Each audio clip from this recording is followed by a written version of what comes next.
Hey guys, Matt Massey here. I've had a lot of people ask me recently about what type of hooks they should use to what bait they want to throw.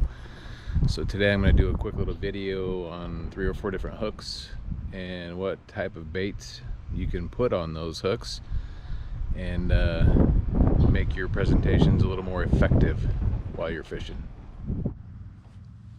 Alright guys, we'll start off with the traditional extra wide gap hook. Here's a Trocar EWG. This here is a 4/0, and I like to use these type of hooks on creature baits, bugs type baits or craw type baits. For instance, here's a rage craw, or here's a Strike King rodent. So you got, these two type of baits I'll use a lot on Texas rigs. 4/0 is a great size for these particular baits. If you go any larger in size, like the Rage Lobster, it's a lot bigger bait. You probably want to step up to like a 5/0 hook. But 4/0 for the most part are really perfect for these size baits, and you'll just rig them like you would any kind of Texas rig. You'll go in a 1/4 inch or so into the bait, maybe a 1/2 inch, bring it up to the offset, and you'll turn it. And then what I like to do is kind of put the hook on the side of the bait and see where it's going to come out, and then you just kind of mark it with your thumb and go in to the center, straight up and through, and then I like to pull the bait forward a touch and then just let that fall back into that hook point.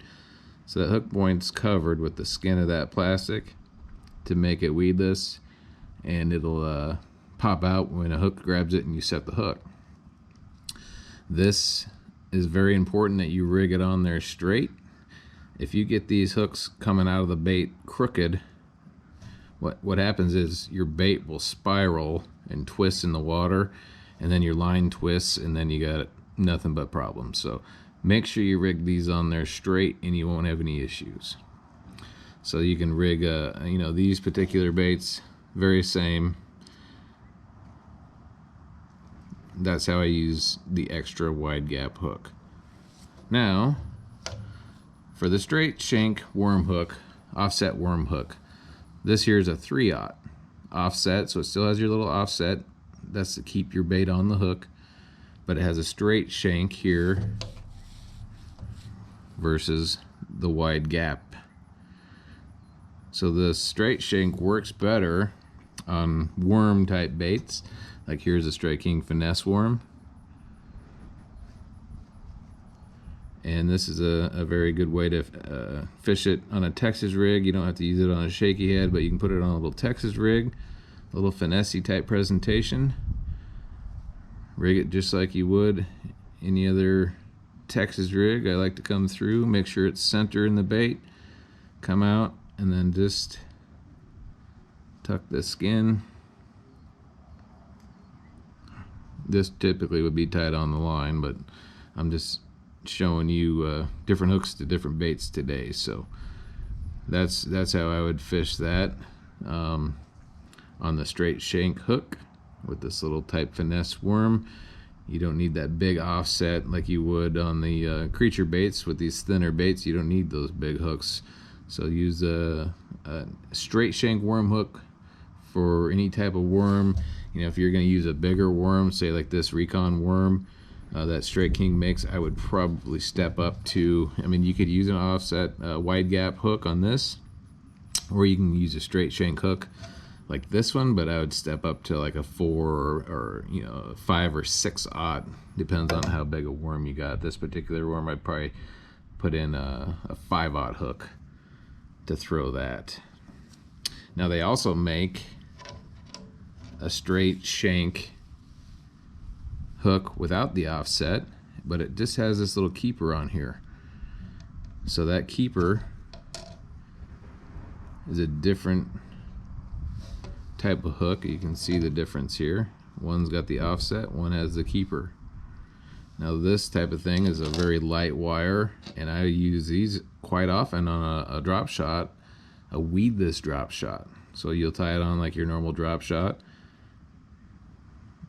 come into the bait, come out of the bait, slide that up past the keeper, and then I just tuck that hook into where the hook doesn't come out, but it's just right there under the surface. And then, you know, you got your weight down here on your drop shot. So that's a weedless way to fish a drop shot without using your traditional drop shot hook. You can put a little bit bigger baits on these type of hooks and still have a finesse presentation. Now, if I'm fishing a lot of heavy, thick vegetation like we have down here in Florida, I'll use this TK 130. It's a straight shank flipping hook. It's heavy gauge wire, very strong hook. It's got that plastic keeper on there to keep your bait on there. And I'll use these with any type of a creature bug, you know, flipping punch type bait, or I'll use like a rodent, like this Strike King rodent. Here's a great example of a bait I would use on this type of hook. And I would rig it the same way. Come right into the nose of the bait, bring it out, slide it up past your keeper so that catches right on that keeper. And then I like to measure on the bait once again where it's going to come out. Mark it with your thumbnail, bend it, and come straight through, dead center on that bait, and then just hook it right underneath the skin there to keep it weedless. And that's how I would rig the straight shank flipping hook. Typically I'll use braided line. In my last video I showed you guys how to tie a snell hook, a snell knot with these type hooks, so that when you do set the hook, the weight flips the hook out and it gives you a better hook set. So once again, you just tuck that hook right the point in there so it stays weedless and you won't snag on anything. So hope this helps you guys kind of determine which hooks to use for what baits. I'll do some more videos on different style hooks in the future. If you have any thing you'd like me to talk about, please leave a question in the comments. I like to hear comments from everyone, so please let me know. Thanks for watching.